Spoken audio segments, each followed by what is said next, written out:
سوال ہے کہ کیا دعا کے اندر وسیلہ ڈالنا جائز ہے؟ جی بالکل جائز ہے۔ اس بات کا اللہ رب العالمین نے حکم دے دیا، وہ کیسے غلط ہو سکتی ہے؟ 3 طرح کے وسیلے جائز ہیں۔ ایک، اللہ رب العالمین کے اچھے اچھے پیارے پیارے نام ہیں، ان کا وسیلہ ڈالنا۔ مثال کے طور پہ ایک بندے کو معافی چاہیے گناہوں کی، تو کہتے اللہ تجھے الغفار ہونے کا واسطہ، الغفور ہونے کا واسطہ، الرحمن ہونے کا واسطہ۔ اسی طرح کسی کو رزق چاہیے تو کہتے اللہ تجھے رب ہونے کا واسطہ، الرزاق ہونے کا واسطہ۔ تو اس طرح اللہ کی صفات ان کا وسیلہ ڈالا جا سکتا ہے۔ اسی طرح 2 حدیثیں صحیح بخاری کے اندر ہیں۔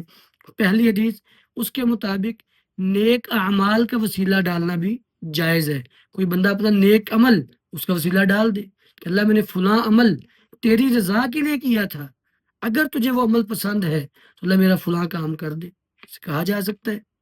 آخری بات وسیلے کی وہ یہ ہے کہ کسی زندہ نیک آدمی سے دعا کروانا، ٹھیک ہے، خود دعا مانگنا وہ بھی ٹھیک ہے، یا کسی زندہ نیک آدمی سے دعا کروانا وہ بھی ٹھیک ہے۔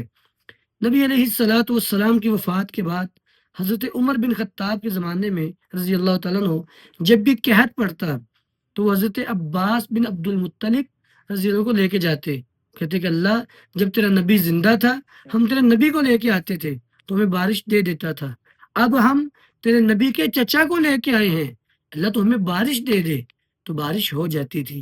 تو گویا کہ یہ تینوں وسیلے، اللہ کے نیک ناموں کا، اپنے نیک اعمال کا، اور کسی زندہ نیک آدمی سے دعا کروانا، یہ تینوں وسیلے جائز ہیں، دعا کے اندر ان کو استعمال کیا جا سکتا ہے۔